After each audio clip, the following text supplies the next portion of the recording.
Man, it is getting pretty reckless around here. This is becoming a very fun basketball season, and some ceilings that may get challenged in just a little bit. For those watching and wondering where Jonathan Macri is, my name is Andrew Claudio, GMAC. That is Mensa, more like Mensa Smith. We are filling in for Macri on a back-to-back, something that, NBA teams do sometimes. And what a perfect night to overreact, Mensa, because the New York Knicks have won 8 games in a row. The New York Knicks are 14-2 since the OG Anunoby trade. They just completed a 14-2 January, which ties their best month since 1995. And Mensa, I want to get your quick 30-second thoughts before we may need to do something special to start the show. So Mensa, first of all, how are you and how are your vibes after this victory? I just want to shout out OG Anunoby because the number of the night is 8. OG Anunoby wears jersey number 8, and we have just won 8 games in a row. Jalen Brunson is this team's executive chef, but tonight the specials menu was brought to you by Carbone DiVincenzo. Dante Il Mulino, 33 points. He was in that kitchen, and he was chefing up something wicked. This is a great time to be a New York Knicks fan. Maybe the best time in my fanhood. I mean, this is just, I'm really happy because we are currently sitting in third place by ourselves tonight. And we don't know if Embiid is going to play. So we might have distance on third place by the end of the night. And man, oh man, I mean, I don't know what else to say other than I am in a great place. The vibes are excellent. The vibes are indeed excellent. And you know how, like, when John's usually on here, he's always trying to stay measured and like, okay, worst case scenario, I'll sign up for the 6th seed or some a thing he said last night. And it was like, I'll sign up for 500 the rest of the year because then that guarantees 48 wins, right? I have to say that part of the beauty of what this season is becoming is that it appears that hearts can grow 3 sizes because, ladies and gentlemen, welcome to the KFS Postgame Show, Mr. Jonathan Macri, who texted me right before we went on.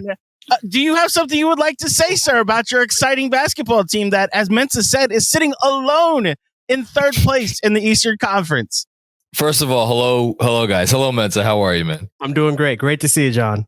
It's great to see you too. I did text you. I texted you midway through the fourth quarter, and I was like, "Can I just give me a couple minutes at some point? I don't care. At the end of the post game, beginning of the post game, whatever." I have to say 2 things.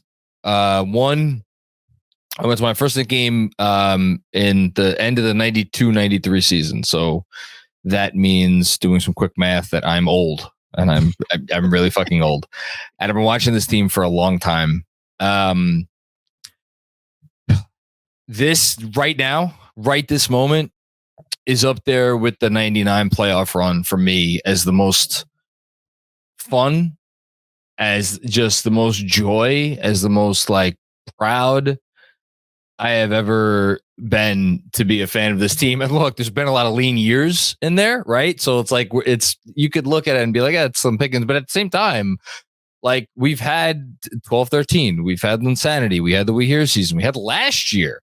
There were a lot of years in the 90s where I didn't quite have a full appreciation for what we were watching because I was a new fan, but still, I think I appreciate it to some extent. This is up there right now with what this team is doing and how they've been built, and I can't wait to listen to you guys talk about that. And the second thing is just, I think I'll take that trip out the window. He has jumped out the window, ladies and gentlemen. It. We got him, folks. We got him.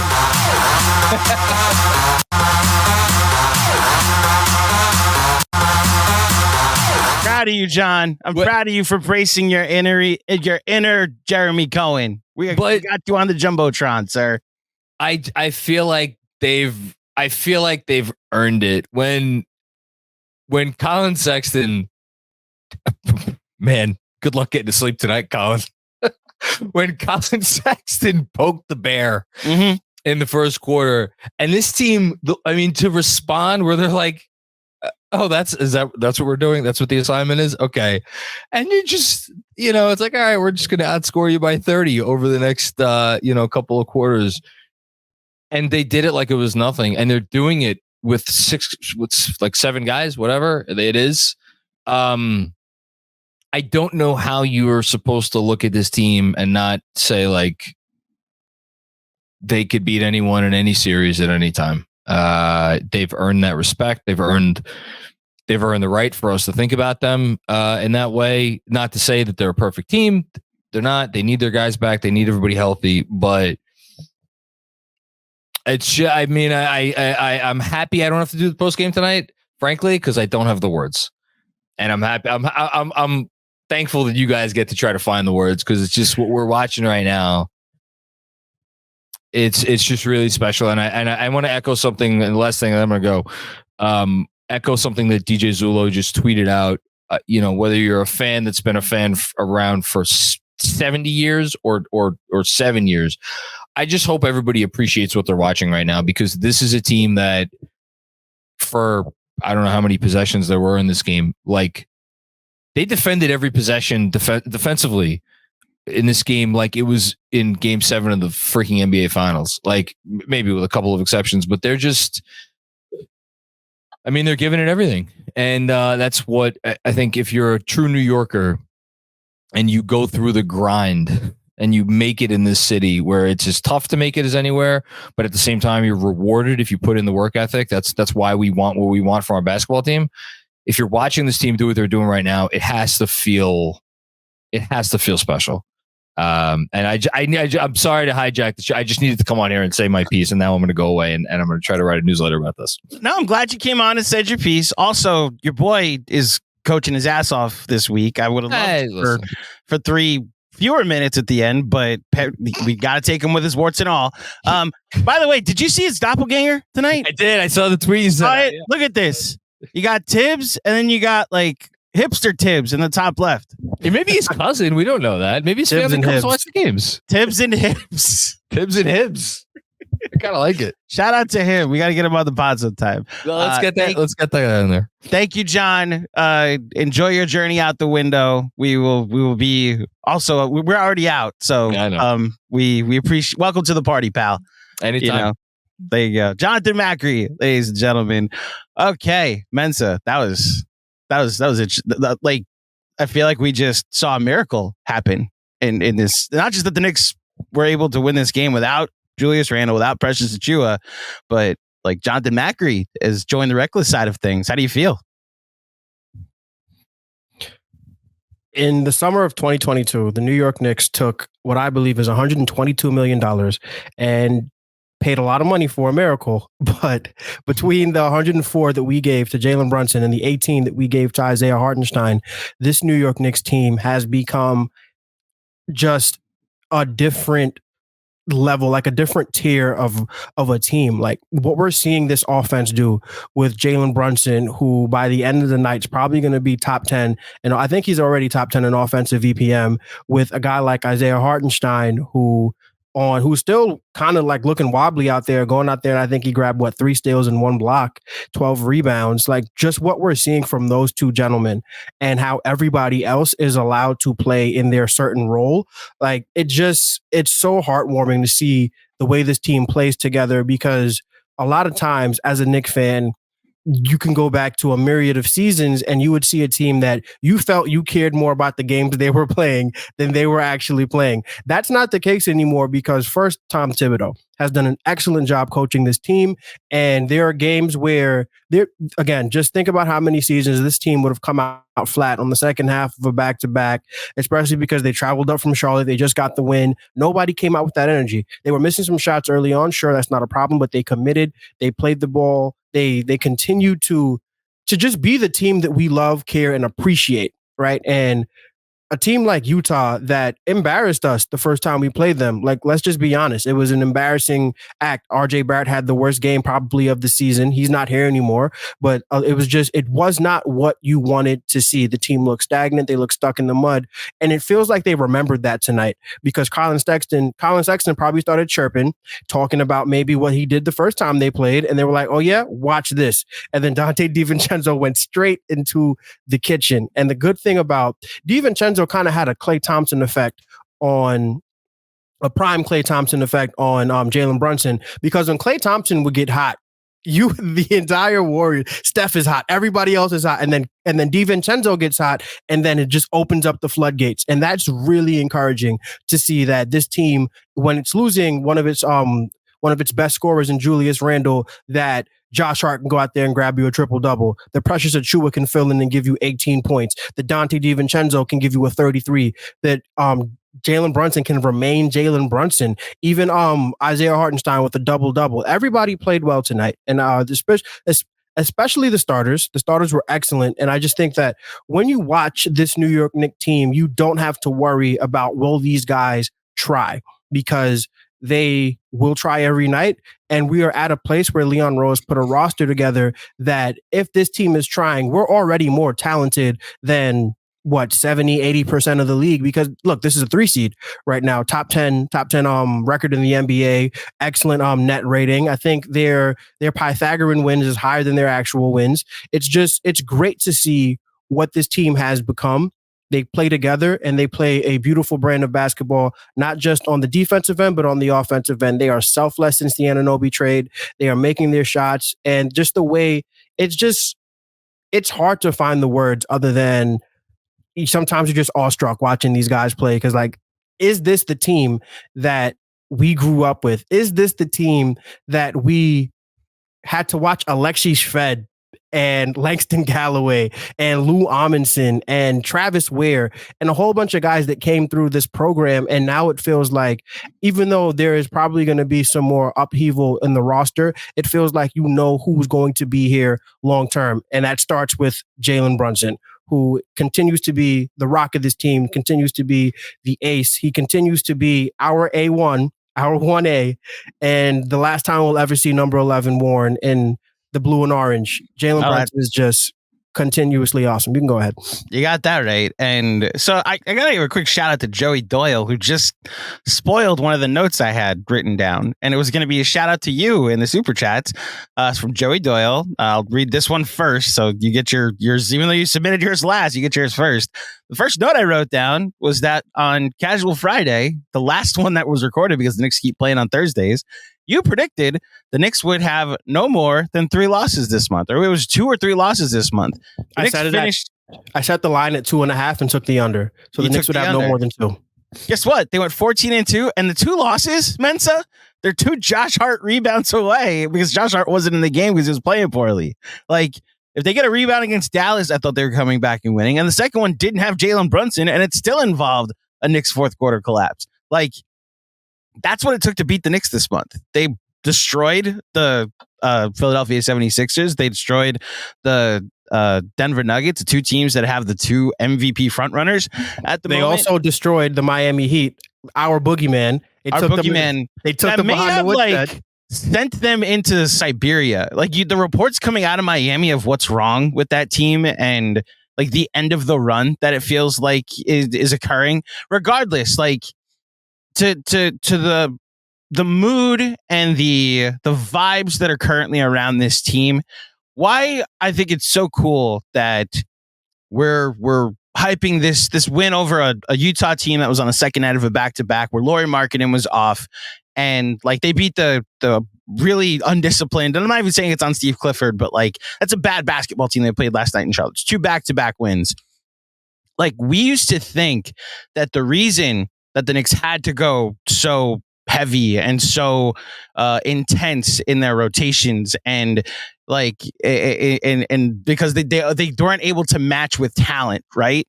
And what they've been able to do the last few nights is show, like Jericho Sims can give you solid minutes. Deuce McBride can give you solid minutes.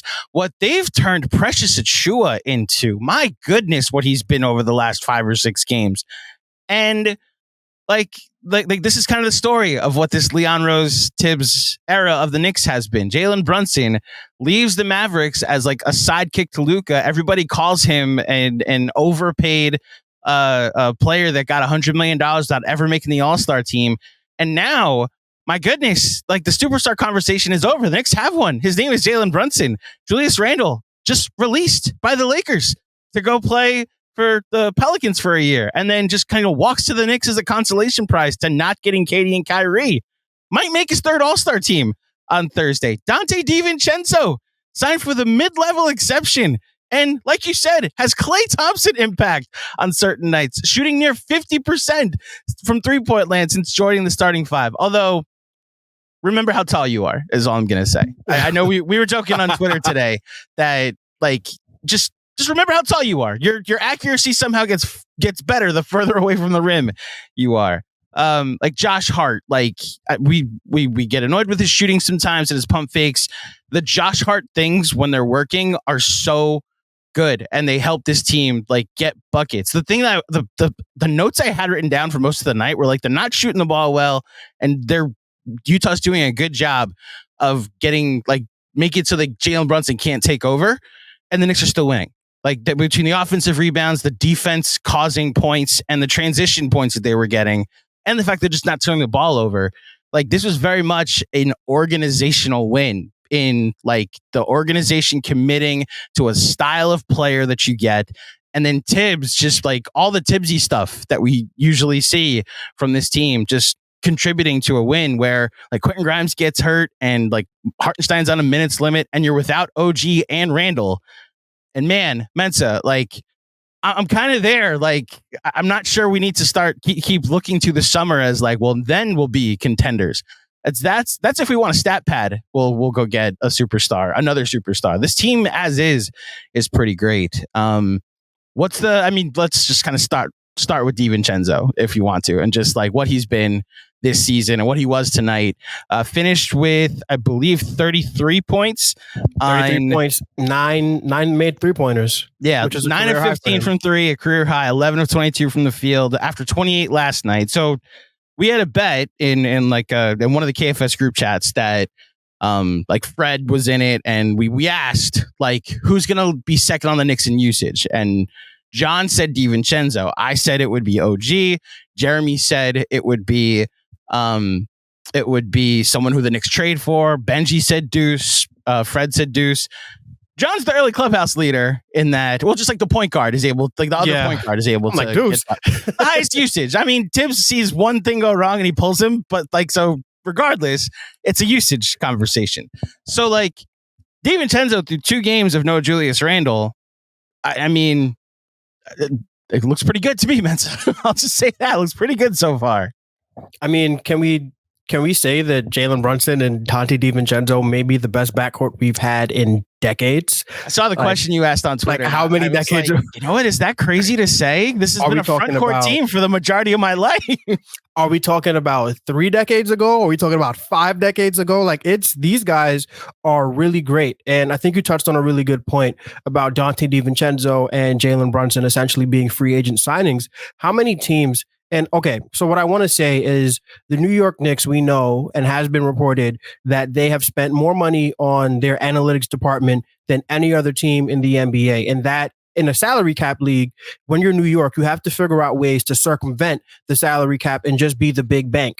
So I think we saw with those 2 signings specifically, well, not just those 2, because you also have the Hartenstein signing. I think we're seeing how the New York Knicks, how their analytics department is able to find guys that are undervalued and have them come here, work within our system, work with our coach, and just become monsters. Like, look at Julius Randle. This is obviously before Leon Rose got here. We got him for money. We didn't give up any assets. We got Jalen Brunson for money and then eventually a 2025 second-round pick because we tampered. Boo-hoo. We got Dante DiVincenzo for the mid-level exception. Isaiah Hartenstein, 2 years, $18 million.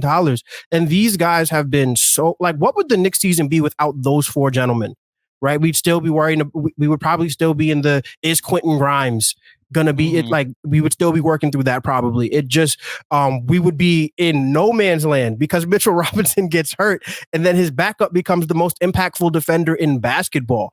Without Jalen Brunson, I don't want to think about life anymore. Like that's just not something I'm willing to talk about. And without Julius Randle, we obviously they've been playing well the past 2 games, but we can't discount how much Julius Randle has meant to this New York Knicks basketball team since he's been here. So it's so wonderful to see that not only does the New York Knicks, not only do they find good talent, but the way they're finding good talent is probably because of the money they are spending that you don't see. And I think that's encouraging, and that should continue to be encouraging as this team looks to build. But let's get back to Dante DiVincenzo, because when was I don't think the Knicks have ever had a range shooter the way he's a range shooter. Like he'll be shooting from 27, 28 feet and it goes up. I'm like, well, it's going to go in. And that's exactly what it did tonight. 9 out of 15 times that man shot from 3-point range. It went in. There was a shot where he caught a grenade, and I think Larry Markkinen was defending him, and it was from the corner and it hit the rim. I'm like, you know how accurate a shooter you have to be to shoot over another guy who's 7 feet tall from the corner, not really shoot it and still hit the rim. It didn't go in, but that to me was such an impressive thing to do. You could tell that the game he was going to have was going to happen, because I think at that point he only had 1 or 2 made threes. It was just so wonderful, again, to watch him play. He thought he was coming out of the game, had to come back in the game. He had 20. I think he had 19 at the half, finishes with 33. A lot of that. Look, if the Jazz fought back, he probably could have had 40. But they clearly had they wanted to go home. I think Benji pointed out this was their last game on a road trip, so we probably got another schedule win there. But I don't care, because we didn't have OG Anunoby and we did not have Julius Randle tonight. So they got the Knicks didn't play yesterday, Mensa. The Knicks actually traveled. They came from Brooklyn, right? They stayed in the same hotel room. Yeah, right? Yeah. So it's great to see how DiVincenzo is stepping into a role that probably nobody thought would ever exist for him. And of course, this is just, we're not going to extrapolate this and say this is the new DiVincenzo, but it is great that we have a guy who can step up when a guy like Julius Randle goes down. I mean, when hopefully Jalen Brunson can play the rest of the season, because we've seen what that's like without him. And I think that's a good segue to where Jalen Brunson has what he did tonight, if you want to touch on that. So Brunson finishes with 29 points, 9 assists tonight. 10 of 23 shooting, so he wasn't super efficient, and this wasn't like a game where he just hit a ton of threes. Both of his threes came in the second half too. I remember Breen said it on the telecast at one point. It was 49-44, and the Knicks were winning, and Jalen Brunson had 7 assists and 2 made field goals, and the Knicks were 7 of 22 from 3 at that point.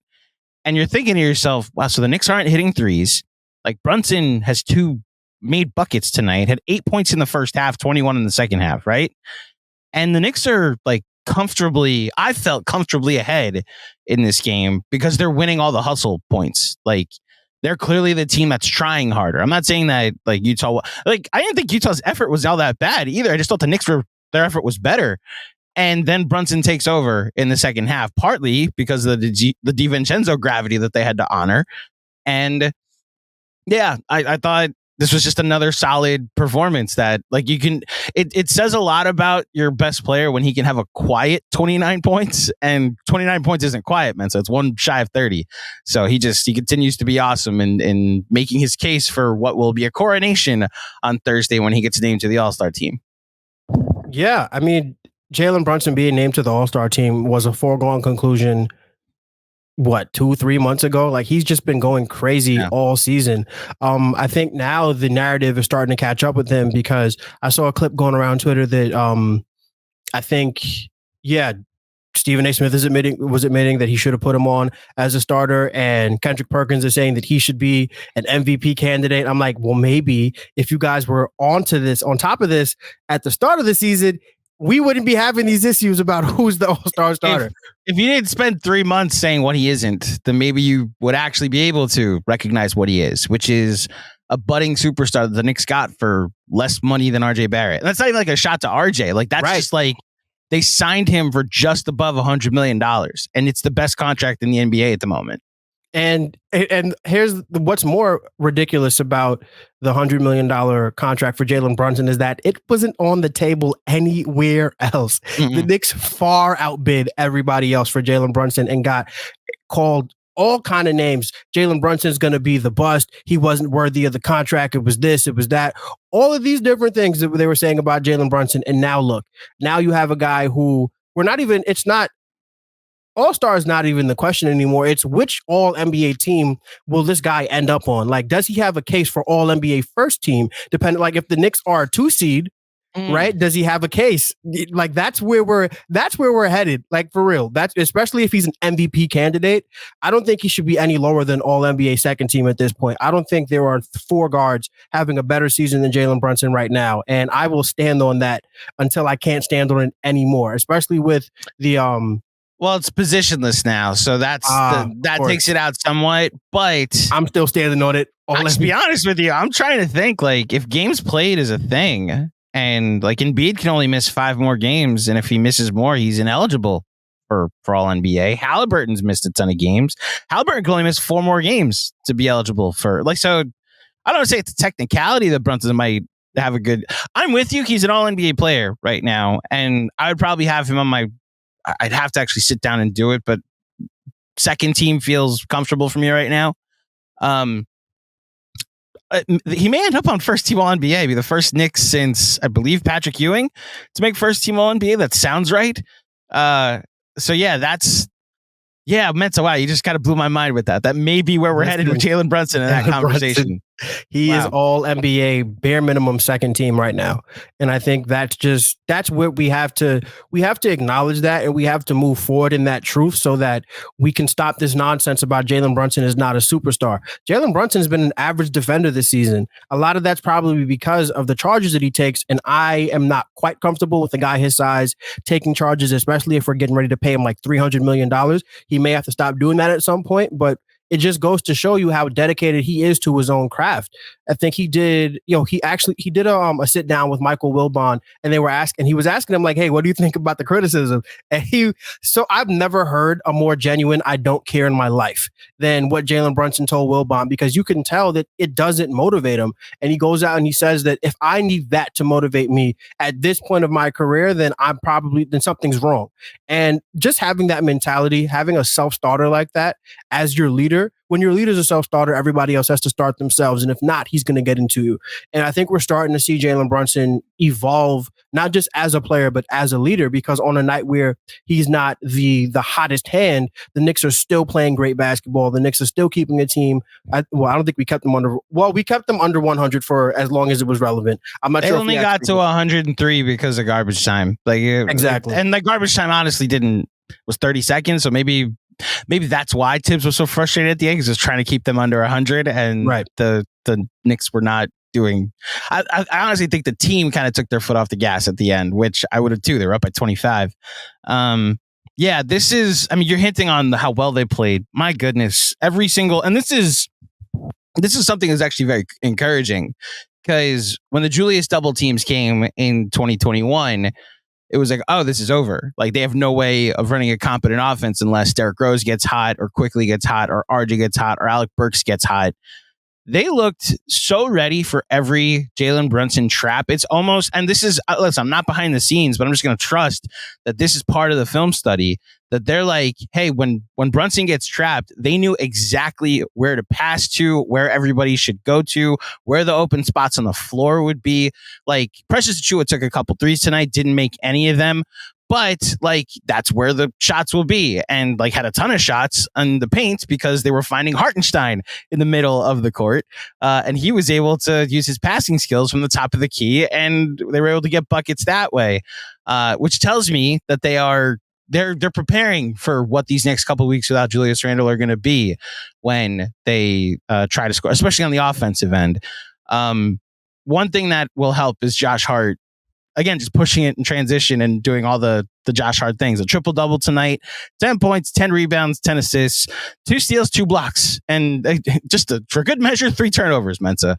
Did play 43 minutes tonight. I have no idea how this affects Josh Hart. He seems to be on autopilot. I wonder if I wonder if that's the calculation Knicks are going to make in order to make a trade, especially when because I don't think they're going to be able to. They're not going to be able to survive with an 8-man rotation going forward. But to lighten the load, maybe that's where they go to. But I thought Josh Hart was really good tonight, especially on the defensive end. And you and John hit it. It was 15-6. The Jazz got off to a good start. I was worried, like, oh, we're about to see like. This is what happens when you play like a better coached team that's more disciplined. And then Colin Sexton got up in Jalen Brunson's grill. And it's as if the entire University of Villanova decided, oh, no, you don't. Oh, no, you don't. And then Dante DiVincenzo got started and Josh Hart got started. And Colin Sexton was in jail the rest of the night. Had a couple buckets. Colin Sexton finished with 22 points on 13 shots, but he had to work for all of them. And he had to injure Quentin Grimes to get 2 of them.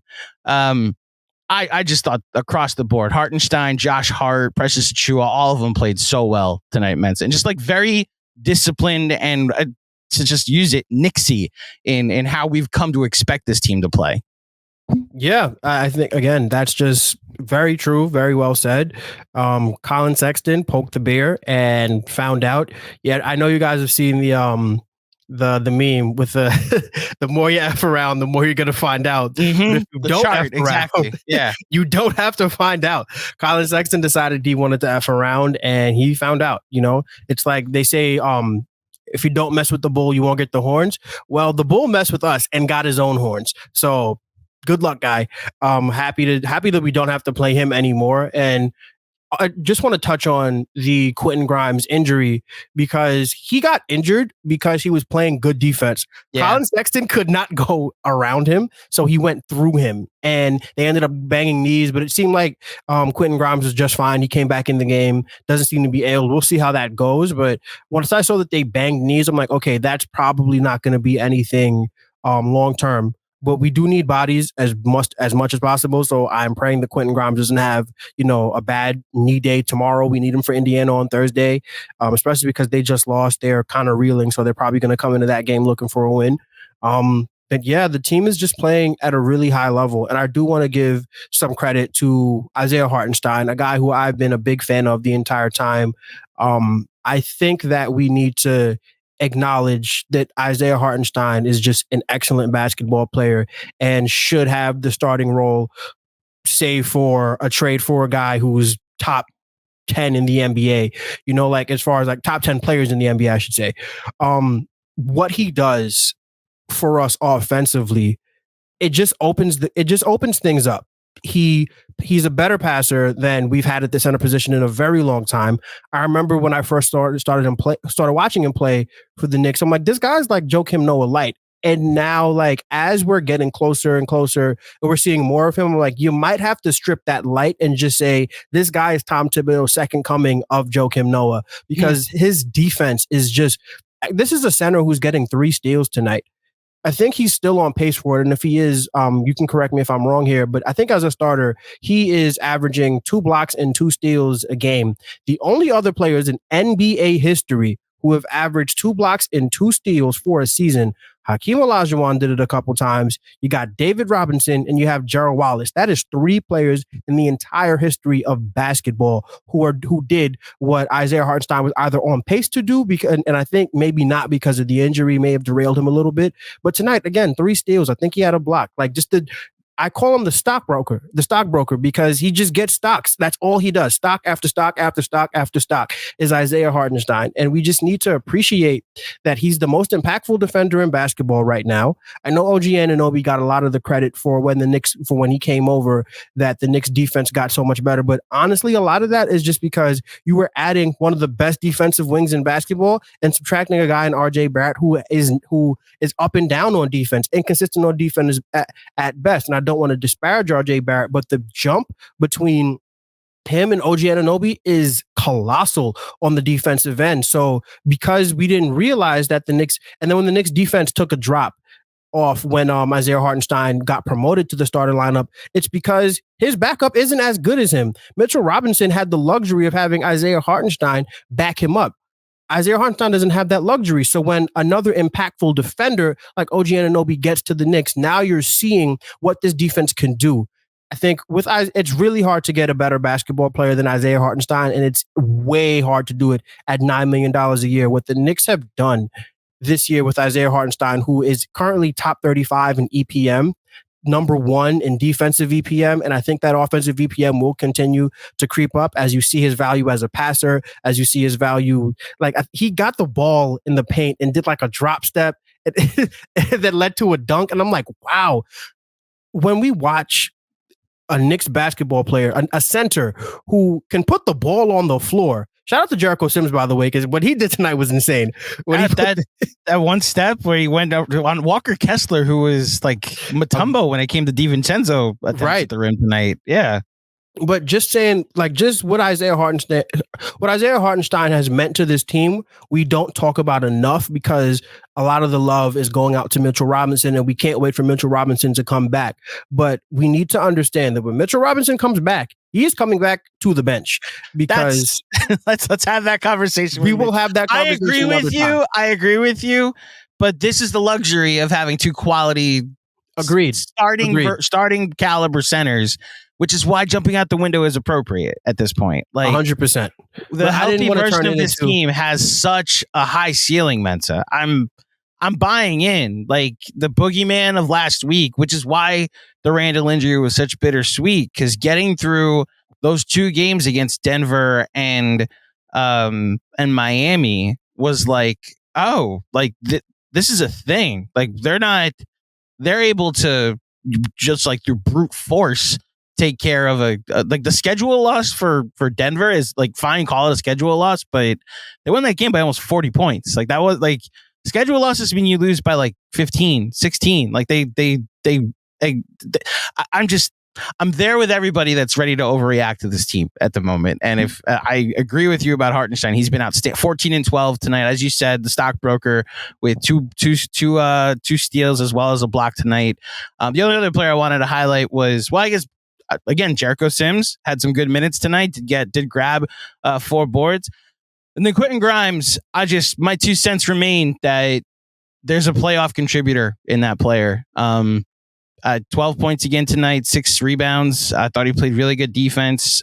They're going to need him, this version of him that's able to play 19, 20 minutes in the playoffs, or allowed to play 19, 20 minutes in the playoffs.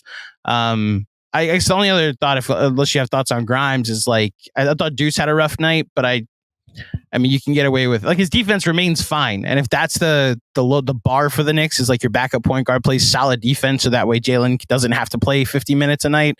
I'll take it, and it's also why I wonder if the Knicks are considering eventually upgrading that position. But your thoughts on the three bench guys before we head on over to our next segment, Mensa? So I'm not worried about Deuce McBride. He's a young player. He just got into the rotation. He's due to have some off nights, but I do want to touch on Quentin Grimes because I agree that he is a player that the Knicks should not be looking to trade just to trade. You don't trade him for Bruce Brown. You don't trade him for Malcolm Brogdon. You trade him for a guy who's a foundational piece, because that is what Quentin Grimes is.